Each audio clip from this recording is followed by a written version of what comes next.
Shalom saudara-saudara. Shalom. Damai sejahtera dari Tuhan untuk setiap saudara jemaat Gereja Stadion yang boleh hadir bersama-sama di dalam kebaktian di tempat ini maupun jemaat yang bergabung bersama-sama dalam live streaming. Ya. Salam kenal seperti yang tadi telah disampaikan, nama saya Andre Tunggal dan saya melayani hari ini banyak di dunia digital. Satu pelayanan yang Tuhan percayakan, yang saya gumulkan dan saya berdoa supaya Tuhan boleh memimpin dan memakai untuk jadi berkat buat banyak orang.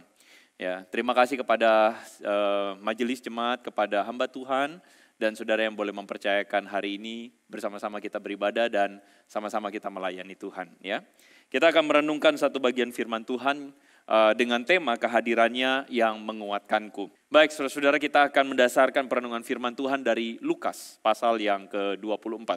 Ayat 13 sampai ayat yang ke-32. Satu momen di mana kita barusan merayakan Paskah, lalu kemudian saudara-saudara di masa-masa ini, sebagaimana diceritakan para murid juga mengalami momen-momen ketika Paskah kebangkitan Yesus. Dan ini adalah kisah tentang dua orang yang berjalan ke Emmaus. Saya akan membacakan firman Tuhan ini kepada setiap saudara. Saya merindukan saudara boleh sama-sama mengikutinya, menyimaknya. Dan saya juga merindukan adalah baik bagi kita untuk mencoba memproyeksikan, membayangkan peristiwa tersebut sembari saya membacakannya kepada setiap saudara. Demikianlah perkataan atau demikianlah Lukas pasal 24, 13-32 ini. Pada hari itu juga dua orang dari murid-murid Yesus pergi ke sebuah kampung bernama Emmaus, yang terletak kira-kira 7 mil jauhnya dari Yerusalem. Dan mereka bercakap-cakap tentang segala sesuatu yang telah terjadi. Ketika mereka sedang bercakap-cakap dan bertukar pikiran, lalu datanglah Yesus mendekati mereka dan berjalan bersama dengan mereka. Tapi ada sesuatu yang menghalangi mata mereka sehingga mereka tidak dapat mengenal Yesus. Lalu kemudian Yesus berkata pada mereka, "Apa yang kamu percakapkan sementara kamu berjalan?" Lalu mereka berhenti dengan muka muram. Seorang dari antara mereka namanya Kleopas menjawab Yesus, "Adakah engkau satu-satunya orang asing di Yerusalem yang tidak tahu apa yang terjadi pada hari-hari belakangan ini?" Lalu kata Yesus pada mereka, "Apakah itu?" Lalu kemudian jawab mereka, "Apa yang terjadi dengan Yesus orang Nazaret? Dia adalah seorang nabi yang berkuasa dalam pekerjaan dan perkataan di hadapan Allah dan di depan seluruh bangsa kami. Tapi imam kepala dan pemimpin kami menyerahkan dia untuk dihukum mati dan mereka telah menyalibkan dia. Padahal kami dulu mengharapkan bahwa dialah yang datang membebaskan bangsa Israel. Tapi sementara itu telah lewat 3 hari sejak semuanya itu terjadi, yaitu sejak kematian Yesus. Tapi beberapa perempuan dari kalangan kami mengejutkan kami. Pagi-pagi buta mereka pergi ke kubur dan tidak menemukan mayat Yesus. Lalu mereka datang dengan berita bahwa telah kelihatan pada mereka malaikat yang bilang kepada mereka bahwa Yesus hidup. Dan beberapa teman kami pergi ke kubur itu dan mendapati bahwa betul yang dikatakan perempuan itu, cuman mayat Yesus dan Yesus sendiri tidak mereka lihat. Lalu kemudian Yesus berkata pada mereka, "Hai kamu orang bodoh. Betapa lambannya hatimu sehingga kamu tidak percaya pada segala sesuatu yang dikatakan para nabi. Dan bukankah Mesias harus menderita semuanya itu untuk masuk dalam kemuliaannya?" Lalu Yesus menjelaskan kepada mereka apa yang tertulis tentang dia di dalam seluruh kitab suci, mulai dari kitab Musa dan segala kitab nabi-nabi. Lalu mereka mendekati kampung yang mereka tuju, yaitu Emmaus. Lalu ia berbuat seolah-olah hendak meneruskan perjalanannya. Tapi mereka sangat mendesak Yesus, katanya, "Tinggallah bersama dengan kami sebab hari telah menjelang malam dan matahari telah terbenam." Lalu masuklah ia dan tinggal bersama-sama dengan mereka. Waktu Yesus duduk makan dengan mereka, ia mengambil roti, mengucap berkat, lalu memecah-mecahkannya dan memberikan kepada mereka. Ketika itu terbukalah mata mereka dan mereka pun mengenal Yesus. Tetapi ia lenyap dari tengah-tengah mereka.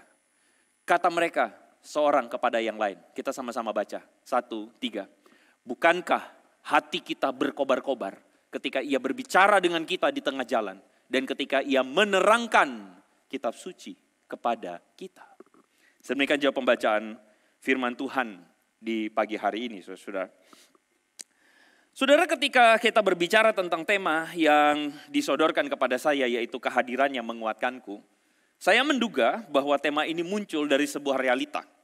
Realita bahwa hari-hari ini ada banyak orang sedang menjalani hidup dan menjalaninya di dalam kelemahan.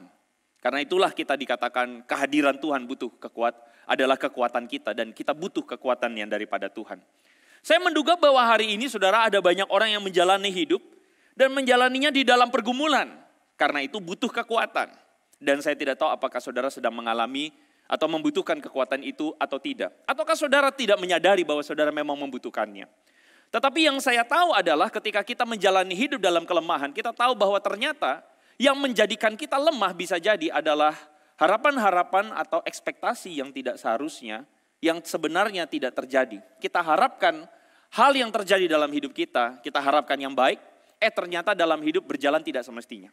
Kita harapkan apa yang baik, ternyata di dalam perjalanan hidup kita tidak mendapatkan apa yang kita harapkan. Kita kecewa, kita putus asa, akhirnya kita menjadi lemah. Kita berjalan dalam pergumulan, berjumpa dengan permasalahan, kita menjadi lemah. Ekspektasi menentukan segalanya. Ngomong-ngomong tentang ekspektasi, saudara-saudara, saya sangat ingat sekali bahwa banyak orang itu ingin atau mempunyai ekspektasi tertentu dalam hidup. Kalau coba kita ingat-ingat masa kecil, saudara, saya yakin kita semua punya ekspektasi. Kita semua punya harapan. Kalau bicara tentang ekspektasi, saya selalu ingat satu lagu di masa kecil. Lagunya tuh begini. Susan, Susan, Susan, kalau gede mau jadi apa? Kalau saudara menjawab saya senang, artinya saya tidak tua sendiri. Ada banyak yang tua, ya. Saya lihat beberapa Gen Z di sini cuma bengong liatin, lagu apa itu gitu ya. Lagu itu adalah lagu yang saya sering nyanyikan, saya sering dengar, menggambarkan tentang selalu ditanya, kalau gede kamu mau jadi apa? Kita ngomong tentang mimpi, kita ngomong tentang harapan, kita ngomong tentang keinginan. Apalagi kalau ngomong yang cewek-cewek, banyak di antara kita punya keinginan. Termasuk waktu kecil kita pengen jadi princess, betul tidak? Gitu ya. Tapi ayo ngaku, kita dulu pernah bermimpi, satu saat nanti akan dijemput oleh pangeran berkuda putih, amin? Iya kan? Kok amin Pak, ini bukan firman Tuhan ya. Maksud saya adalah coba kita ingat-ingat dulu kita pengen begitu bukan? Ya kan? Kita pengen nanti gede, wah saya akan menikah di Disneyland bukan? Kita pengen nanti, wah saya punya suami yang baik dan suami yang baik itu akan memberikan kepada saya kado ulang tahun berupa mobil mewah bukan? Dan kita ingin nanti plat nomornya adalah H271T bukan? Saya lihat beberapa wajahnya udah ketawa-ketawa, beberapa bengong. Coba yang ketawa-ketawa dan bengong saling bertatapan satu dengan yang lain. Sebagai anggota tubuh Kristus, patutlah bagi kita untuk kasih tahu yang bengong itu, ini apa sebenarnya? Coba beneran, saya ngomong beneran. Ayo coba kasih tahu. Ya. Nah ya. Nah kalau saudara bengong dan tidak tahu, dan tidak ada satupun di antara kiri dan kanan saudara ingin memberitahu, saya kasih tahu ya. Saudara, baru-baru ini sedang ramai tentang diperbincangkan di media sosial tentang seorang artis. Ya. Kebetulan dia artis dan suaminya saat ini sedang tersandung kasus kerugian, mengakibatkan kerugian negara sebanyak 271T. Padahal saudara-saudara 8 tahun yang lalu, begitu banyak orang itu mengeluh-elukan atau kemudian mengatakan, wah andai saya jadi artis ini. Bisa menikah di Disneyland, betapa bahagianya hidupku. Begitu kan ya. 8 tahun yang lalu saya termasuk salah satu yang tergabung dalam merayakan Hari Patah Hati Nasional. Begitu. Karena wah artis cantik ini telah menikah dengan seorang, bukan lagi miliuner ya. Di sini kita tahu mungkin triliuner begitu kan. Saudara-saudara, kita dulu 8 tahun yang lalu bermimpi untuk menjadi seperti dia. Tetapi hari ini saudara, sosial media penuh dengan cibiran, penuh dengan hinaan, penuh dengan perkataan, wah mending saya begini-begini aja daripada jadi dia, begitu kan. Menghibur diri sih sebenarnya. Saudara-saudara, terlepas dari itu saya simpati. Saya juga tidak tahu apakah dia terlibat atau tidak, dan saya kira bukan urusan kita untuk kemudian merendahkan orang dan sebagainya. Tetapi contoh ini adalah contoh yang baik untuk menggambarkan kepada kita tentang natur manusia. Di mana kita tuh bermimpi dan punya keinginan untuk ini dan itu. Seperti lagu Doraemon, aku ingin begini, aku ingin begitu. Betul? Itu film kesukaan saya itu. Ya. Ingin ini, ingin itu banyak sekali, gitu kan. Semua dapat dikabulkan dengan doa pada Yesus. Nah, itu udah mulai. Saudara-saudara, kita berpikir punya keinginan-keinginan, tapi belum tentu keinginan itulah sebenarnya yang kita harapkan, bukan? Tapi kadangkala kita harus mengakui ketika menghidupi keinginan tersebut, banyak kala kita kecewa. Seorang ibu ngomong sama saya, aduh saya kalau jadi ibu mah happy. Happy kenapa? Kalau misalnya anak saya bisa kasih saya mobil Rolls Royce katanya. Aduh sayang banget itu mobil disita, mending kasih gua gitu. Aduh kalau anak gua bisa kasih mobil kayak begitu, bahagia hidup gua gitu, dia bilang. Lalu kemudian saya bilang, tahu nggak anyway pajaknya mobil itu berapa? Berapa kata dia? Saudara tahu pajak mobil ini berapa? Berapa? Nggak tahu ya? Pasti nggak pernah punya kan? Saya juga nggak pernah punya. Tapi saya cari-cari pajaknya saudara-saudara 101.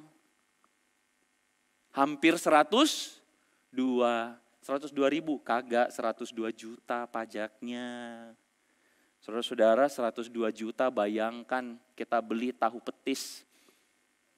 Bisa kasih makan satu gereja saudara-saudara ya dengan tahu petis. 102 juta rupiah per tahun.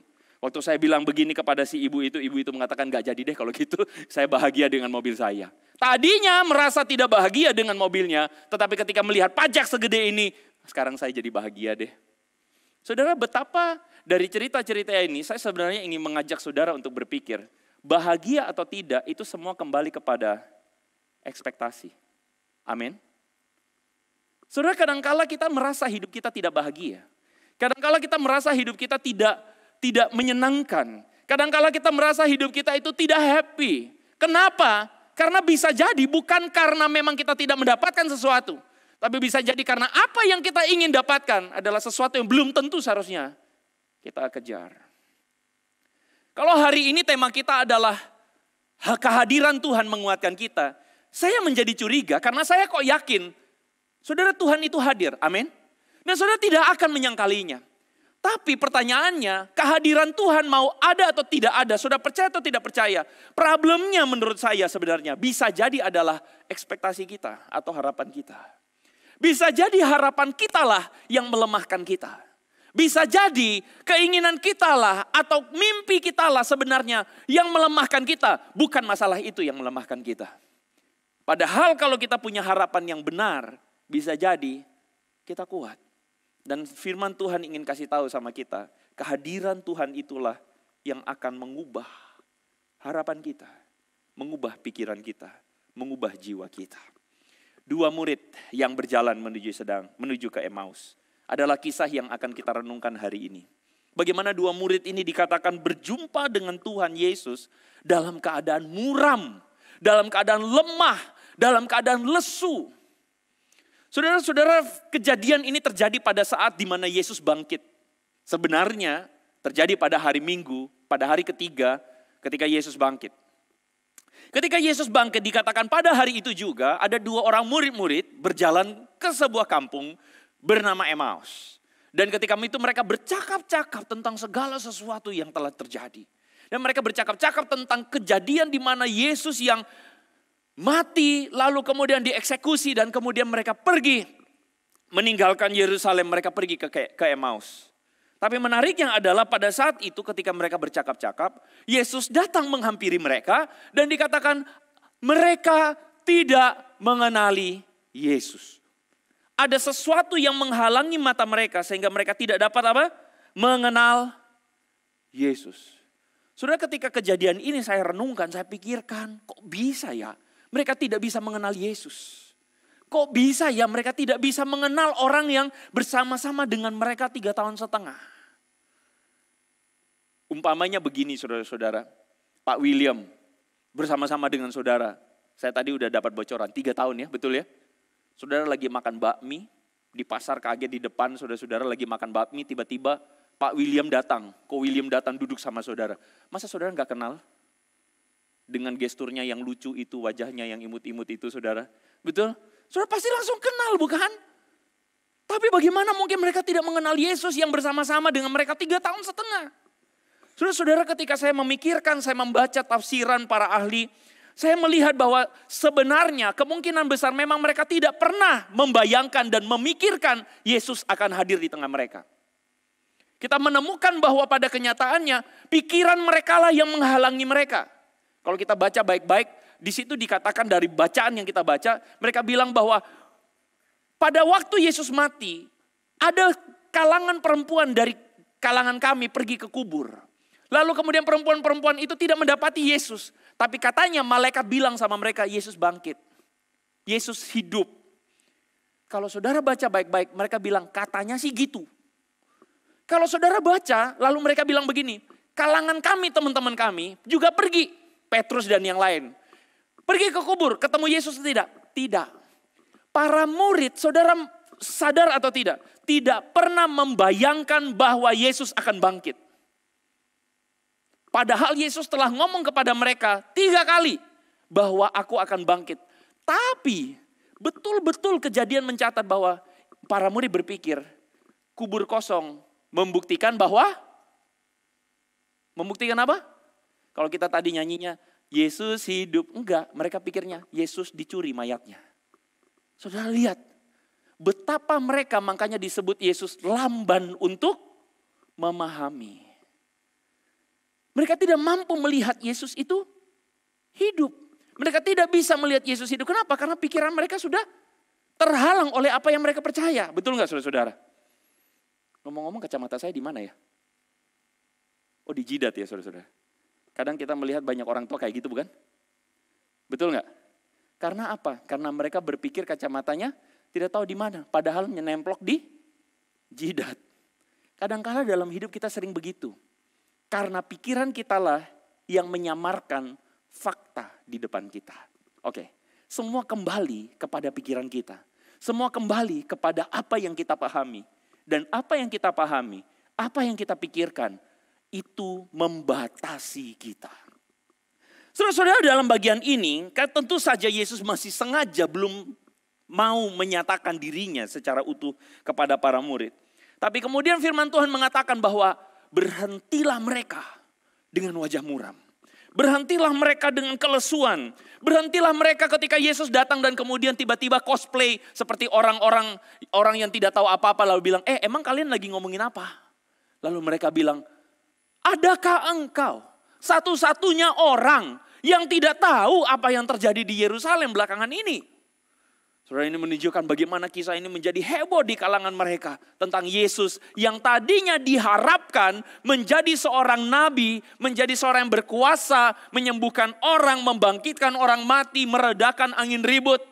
Memberi makan 5.000 orang, mengajar dengan hikmat, setan diusir semua. Semua tanda-tanda itu membuat orang-orang Yahudi termasuk murid Yesus membayangkan bahwa waktunya telah tiba, bahwa tahta Daud akan diduduki oleh Mesias, Yesus Kristus. Mereka telah membayangkan, merekonstruksi, saudara-saudara, sebuah harapan bahwa this is our future. This is the thing or the great thing that we will see with our own eyes. Inilah hal terbaik yang kami bisa bayangkan. Inilah mimpi, dream come true. Tapi ternyata saudara-saudara yang mereka harapkan pupus seketika.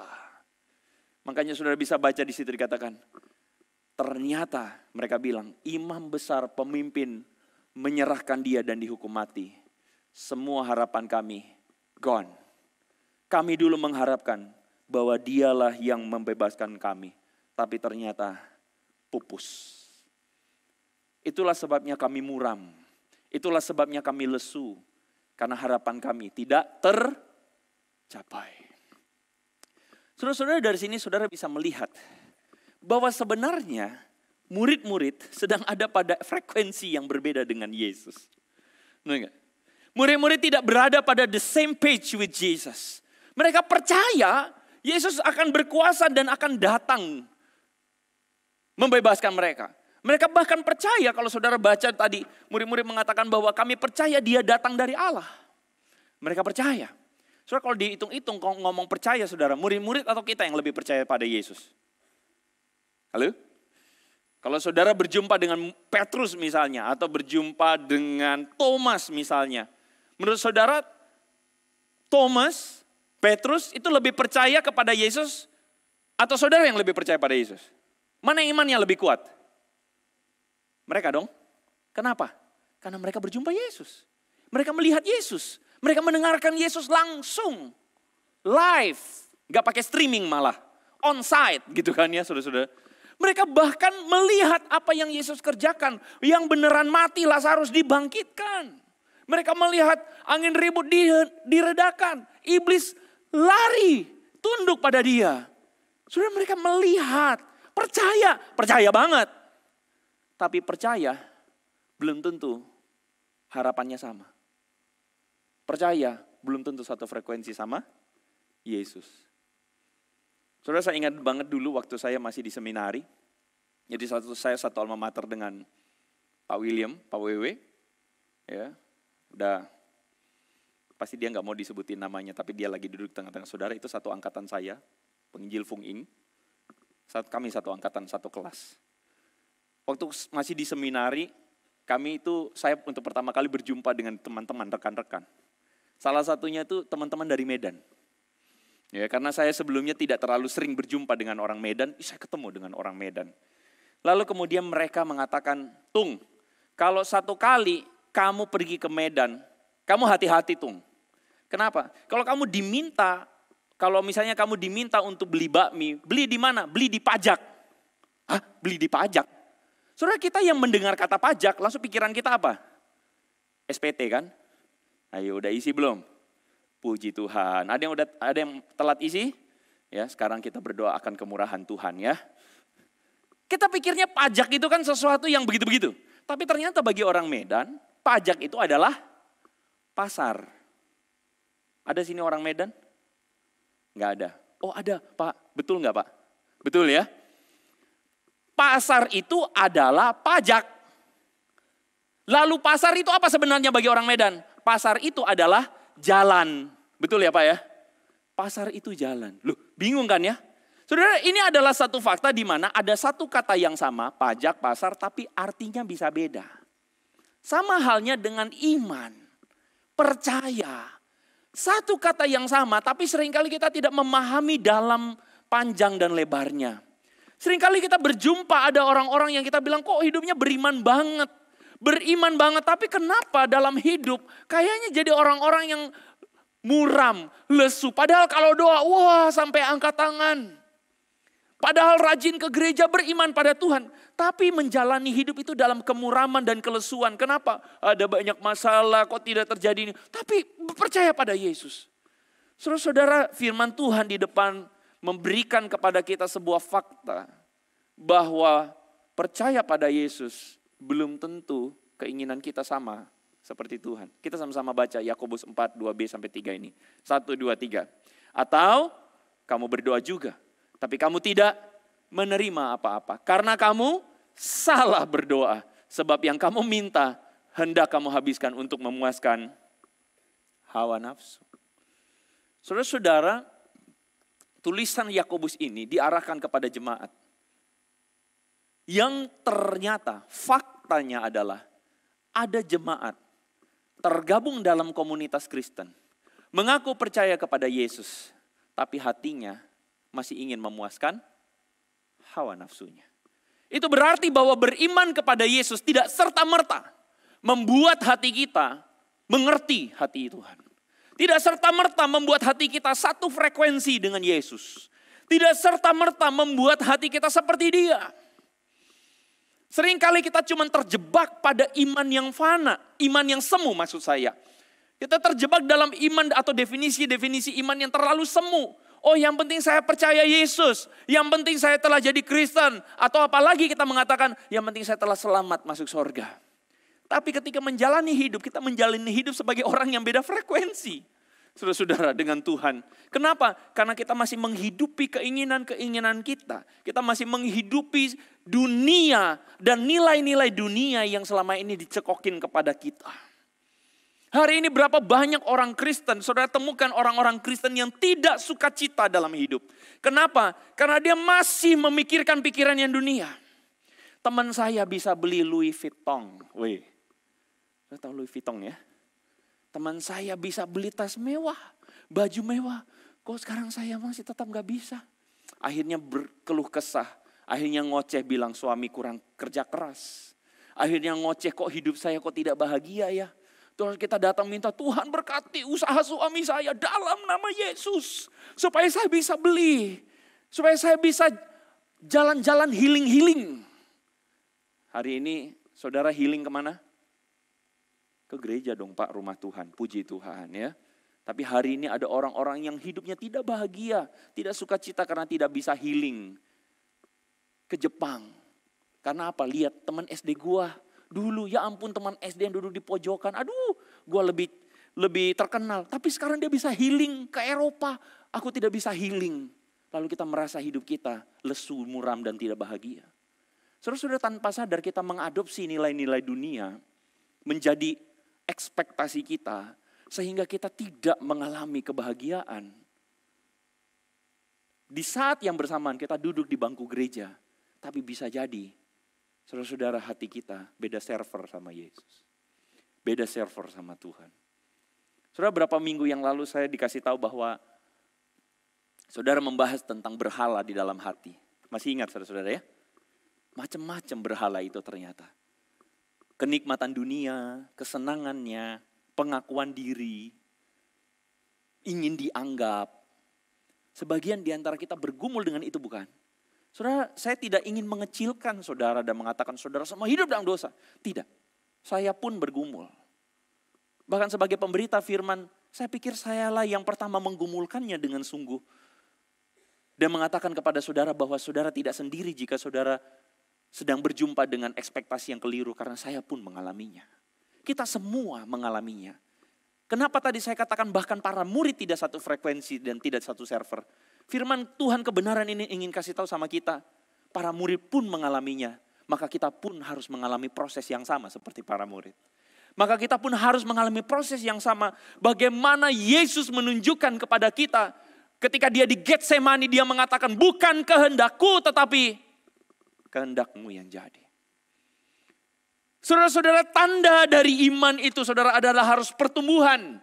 Dan pertumbuhan itu sifatnya seumur hidup. Bukan pada waktu katekisasi sebelum baptis, bukan. Bukan pada waktu katekisasi sebelum menikah, bukan. Pertumbuhan iman itu kita jalani hari demi hari. Sampai hari ini berapapun usia saudara. Karena kita hidup di tengah dunia yang terus menerus menjejalkan tentang nilai-nilainya kepada kita. Dan tanpa sadar saudara kita mengadopsinya sebagai nilai kita. Dan kita menjalani hidup tanpa pengharapan. Karena kita berpikir bahwa mengejar apa yang dunia kejar itu adalah tujuan kita. Makanya saudara-saudara lagu tadi itu bagus sekali. Yang judulnya apalah arti hidupku. Saya pernah dengar samar-samar tipis-tipis beberapa waktu yang lalu. Tapi kali ini saya dengar lagu apa ini? Tapi saya dengar, saya perhatikan liriknya, keren. Salah satunya saudara mengatakan, seperti bunga yang cepat sirna, dunia tawarkan yang fana. Tapi hidup kekal panggil kita disalib. Saudara-saudara kalau kita hidup di dunia, kita akan mekar mungkin kayak bunga. Tapi mekarnya itu cuma 1 hari, 2 hari. Sesudah itu apa saudara? Layu, lewat, hilang saudara-saudara. Kalau kita mengejar dan menjadi seperti orang dunia yang cuma mengukur atau menaruh kebahagiaan kita, sukacita kita pada hal-hal yang fana. Maka saya ingin katakan bahagianya iya sesaat tapi. Tapi sesudah itu saudara tidak akan menemukan apa-apa. Karena tidak ada yang kekal di dunia ini. Percis kayak ciwi-ciwi yang 8 tahun lalu mengatakan, ini life goal gitu ya. Dapat miliarder gitu. Andai hidupku kayak dia. Sekarang maki-maki. Betapa manusia terlalu lemah. Amin. Betapa manusia terlalu, kadang-kadang kita pikir inilah yang kita cari. Dulu waktu kecil kita mengejar apa? Permen, betul? Sebagai hal yang paling utama. Saya pernah mendewakan PlayStation dalam hidup saya. Bagi saya PS itu adalah hal yang terbaik. Anyway saya besar di Ambon. Gak nyangka ya? Nah gak nyangka, ya gak apa-apa. Saya ngalamin kerusuhan Ambon. rumah saya tuh dibom, mortir jatuh di rumah. Dan waktu itu malam hari jam 3, jam 2, Papa bilang kita kayaknya harus menyingkir. Udah gak aman, ini bom udah jatuh. Selamatkan barang terbaik. Saya waktu itu masih SMP kelas 3 atau SMA kelas 1, saya agak lupa. Apa yang saya selamatkan?